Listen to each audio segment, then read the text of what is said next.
Hola Iglesia, hoy es nuestro día número 3 de estos 40 días con propósitos y continuamos muy agradecidos con Dios porque podemos reunirnos para estudiar, para conocerle, para aprender. Así que ahí donde están, quiero invitarles para que puedan cerrar sus ojos y vamos a orar a Dios, al Padre, para también disponer nuestros corazones y que Él pueda hablarnos. Padre bueno, en el nombre de Jesús, en este día, Dios, nos acercamos delante de ti muy agradecidos, Señor, porque tú eres intencional en hablarnos, en enseñarnos, en respondernos, en formarnos, Señor. Y sabemos que hoy no va a ser la excepción, sino que hoy es un día en el que tú seguirás hablándonos, Señor, conforme a tu voluntad, revelándonos tus propósitos, Señor. Te doy muchísimas gracias en el nombre de Jesús. Amén. Bueno, a toda la iglesia y todos los amigos que se unen a acompañarnos en este tiempo, le invito a tomar el libro en sus manos y vamos a tener un tiempo de lectura en el día número 3. Recordemos que estamos en la búsqueda o en ese querer conocer el propósito divino para cada uno de nosotros. Y el día número 3 dice, ¿qué guía tu vida? Está una cita bíblica que está en Eclesiastés 4:4 y dice, vi además que tanto el afán como el éxito en la vida despiertan envidias.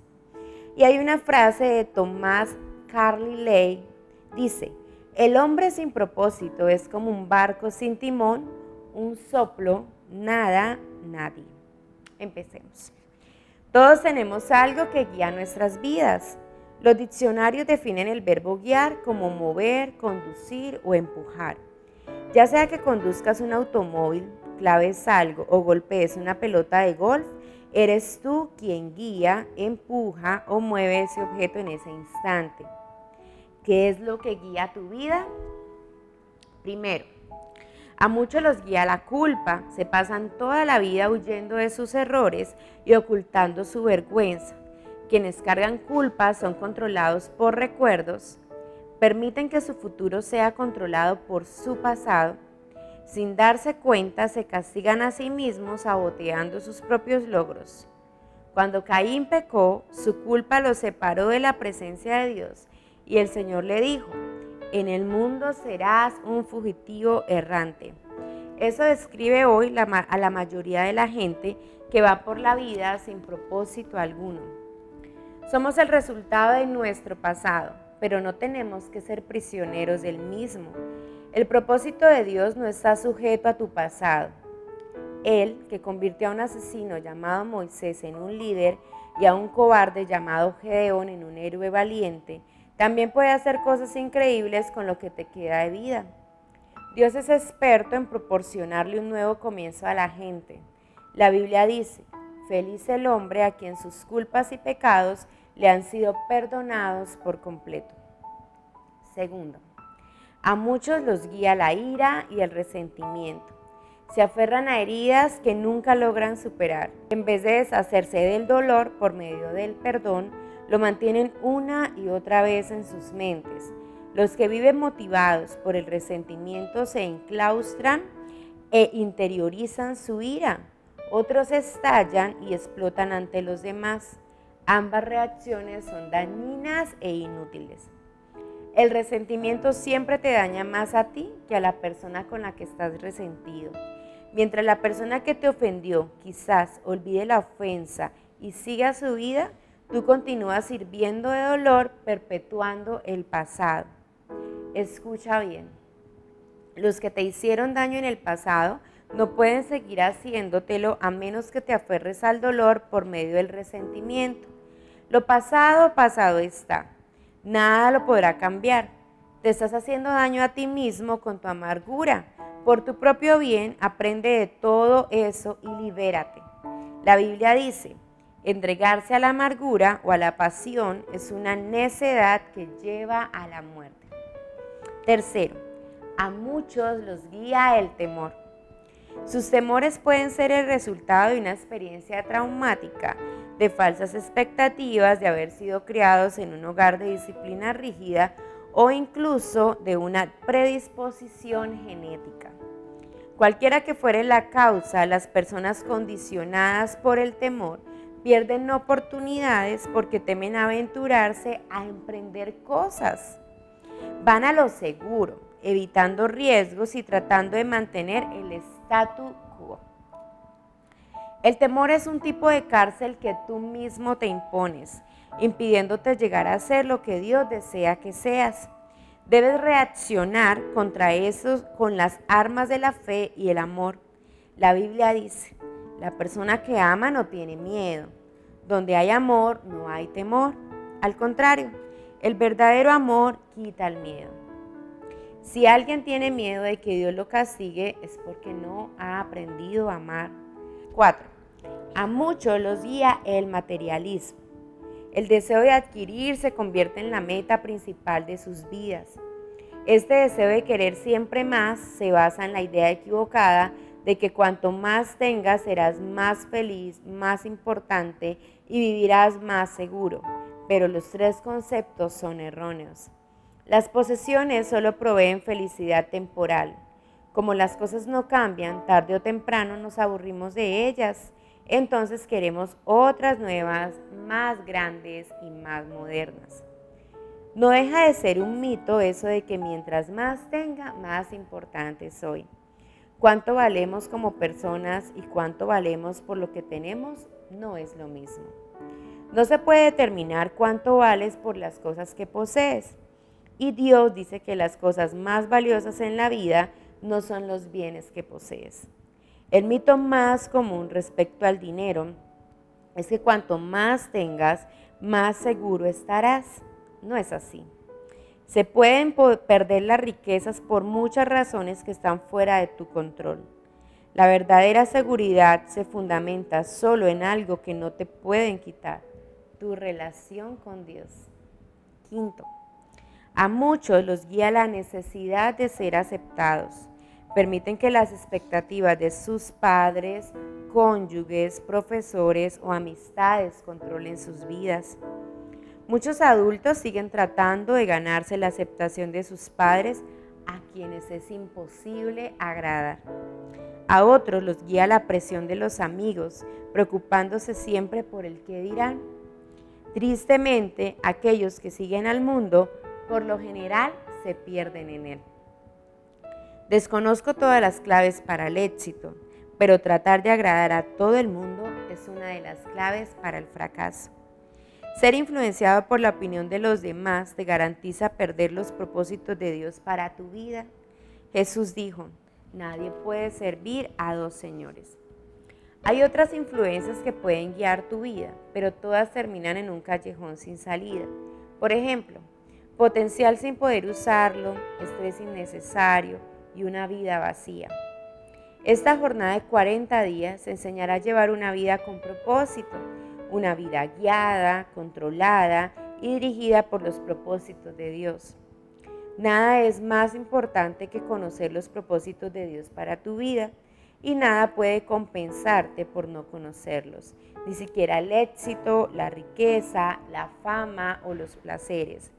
Sin un propósito, la vida es una marcha sin sentido, un movimiento sin dirección y sucesos sin motivos.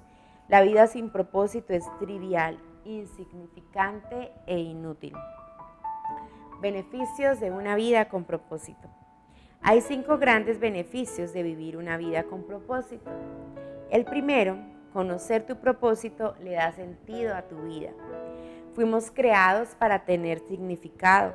Por esa razón, los métodos que utiliza la gente para encontrarlo, como la astrología o los psíquicos, son absurdos. Cuando la vida tiene sentido, puedes soportar cualquier cosa. Cuando no la tiene, resulta insoportable. Un joven de 20 y tantos años escribió, siento que soy un fracaso porque intento llegar a hacer algo, pero no sé qué es. Solo he aprendido a vivir resolviendo con lo necesario. Algún día, si descubro mi propósito, me sentiré como si comenzara a vivir. Sin Dios, la vida no tiene propósito. Y sin propósito, la vida no tiene sentido. La vida sin sentido no tiene significado ni esperanza. Muchos que no tenían esperanza lo expresaron así en la Biblia. Isaías se quejó diciendo, en vano he trabajado, he gastado mis fuerzas sin provecho alguno. Job dijo, mis días se acercan a su fin, sin esperanza, con la rapidez de una lanzadera de telar. Y también tengo en poco mi vida, no quiero vivir para siempre. Déjenme en paz, que mi vida no tiene sentido. La tragedia más terrible no es morir, sino vivir sin propósito. La esperanza es tan esencial para tu vida como el aire y el agua. Necesitas tener esperanza para poder salir adelante. Descubrió que podía diagnosticar cuál de sus pacientes con cáncer podía sentir cierto alivio en el rigor de su enfermedad al preguntarle: ¿quisieras vivir y llegar a los 100 años? Los que tenían un propósito claro y definido respondían afirmativamente y eran los que contaban con más probabilidades de sobrevivir. Tener esperanza es el resultado de tener un propósito. Si te has sentido desmoralizado, hay esperanza. Experimentarás cambios positivos en tu vida al empezar a vivirla con propósito. Dios dice: porque yo sé muy bien los planes que tengo para ustedes, planes de bienestar y no de calamidad, a fin de darles un futuro y una esperanza.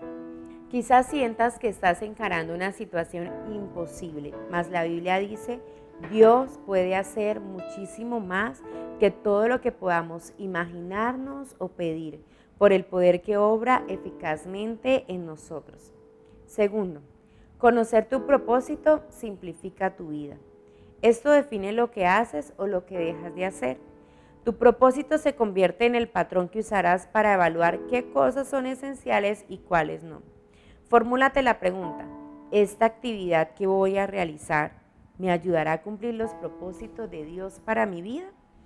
Sin un propósito definido, no tienes fundamento alguno en que basar tus decisiones, distribuir tu tiempo y usar tus recursos. Entonces tomarás decisiones basadas en las circunstancias, las presiones y el estado de ánimo del momento.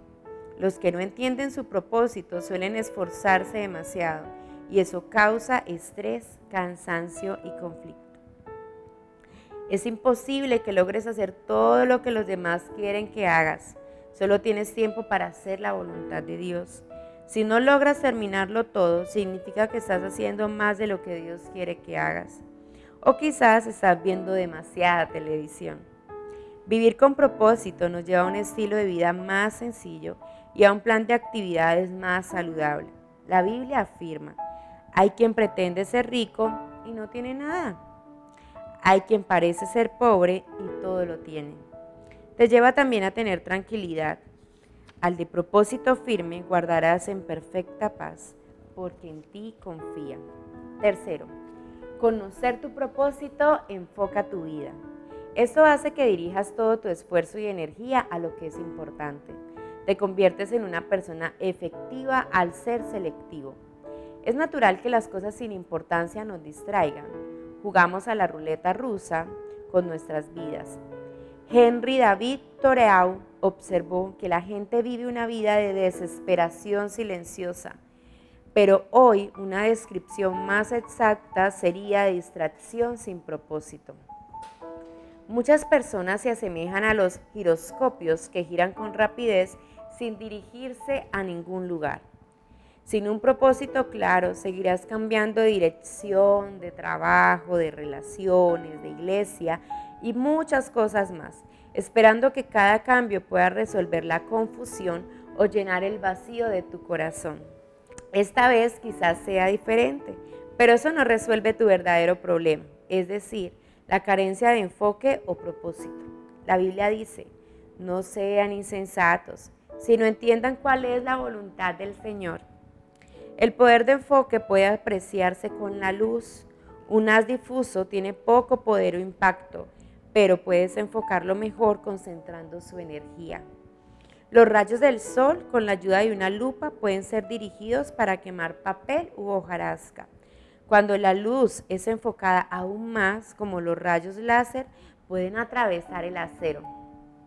No hay nada tan impactante como una centrada, vivida con propósito. Lo leí mal. No hay nada tan impactante como una vida centrada, vivida con propósito. Los hombres y mujeres que han causado mayor impacto en la historia han sido personas con un enfoque bien definido. Por ejemplo, el apóstol Pablo propagó el cristianismo casi solo por todo el imperio romano.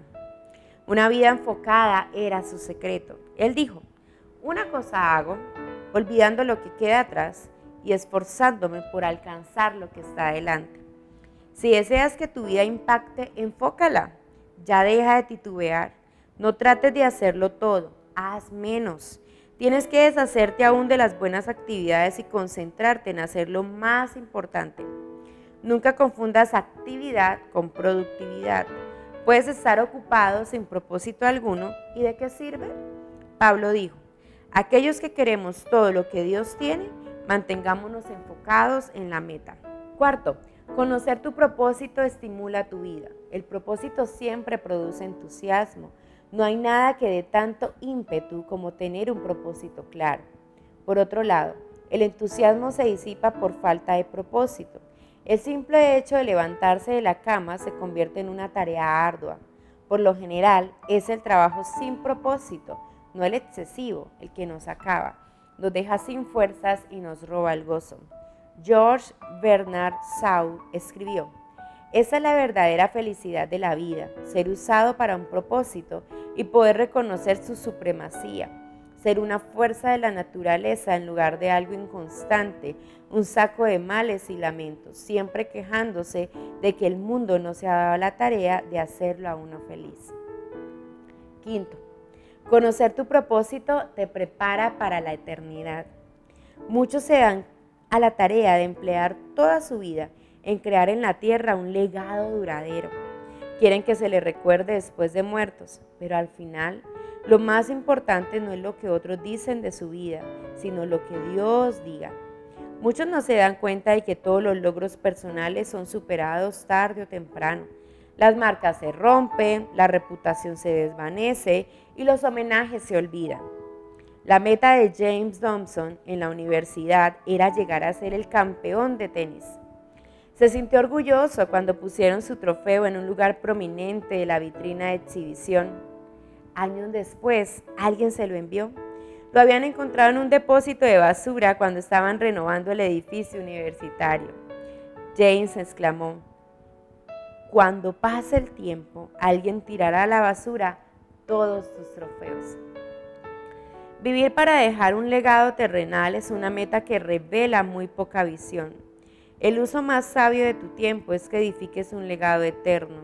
No fuiste puesto en la tierra para ser recordado, sino a fin de prepararte para la eternidad. Llegará el día en que estarás ante Dios. Él hará un inventario de tu vida, un examen final antes de que entres en la eternidad. La Biblia declara: todos tendremos que comparecer ante el tribunal de Dios, así que cada uno de nosotros tendrá que dar cuentas de sí a Dios. Afortunadamente, Dios desea que todos pasemos este examen. Por eso nos ha dado las preguntas con anterioridad. Al leer la Biblia podemos imaginar que Dios nos planteará dos preguntas decisivas. Primero, ¿qué hiciste con mi Hijo Jesucristo? Dios no cuestionará tu trasfondo religioso ni tu inclinación doctrinal. Lo único que tendrá relevancia será si aceptaste lo que Cristo hizo por ti y si aprendiste a amarlo y a confiar en Él. Jesús dijo: yo soy el camino, la verdad y la vida. Nadie llega al Padre sino por mí. Segundo, ¿qué hiciste con lo que te entregué? ¿Qué hiciste con tu vida, dones, talentos, oportunidades, dinamismo, relaciones y recursos que Dios te dio? ¿Lo gastaste todo en ti mismo o lo usaste a fin de cumplir los propósitos para los que Dios te creó? El objetivo de este libro es prepararte para esas dos preguntas. La primera determinará dónde pasarás la eternidad. La segunda determinará qué harás en ella. Al concluir este libro estarás listo para responder a ambas preguntas. Iglesia y amigos, hemos terminado nuestro día número 3 y nos queda el interrogante de estas dos preguntas. Vamos a revisar pensando en mi propósito. Punto de reflexión: vivir con un propósito es el camino a la paz. Versículo para recordar: Al de propósito firme guardarás en perfecta paz, porque en ti confía. Isaías 26:3. Pregunta para considerar. ¿Cuál podría decir mi familia y amigos es la fuerza que mueve mi vida? ¿Cuál quiero yo que sea?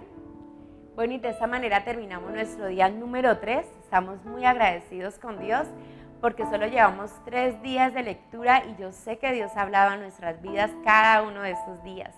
Así que pedimos a Dios que siga hablándonos, pero no solamente que seamos oidores, sino que podamos aplicar cada verdad que Dios trae a nuestros corazones. Así que ahí donde están, vamos a dar gracias a Dios.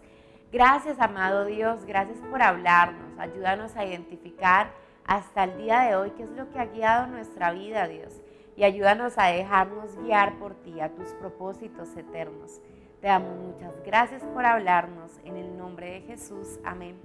Iglesia, les invitamos para que puedan tomar una fotografía, subirla a sus redes sociales, etiquetando @IMECCentral y el hashtag Iglesia en Casa. Dios los bendiga, nos vemos mañana en este mismo horario. Un abrazo.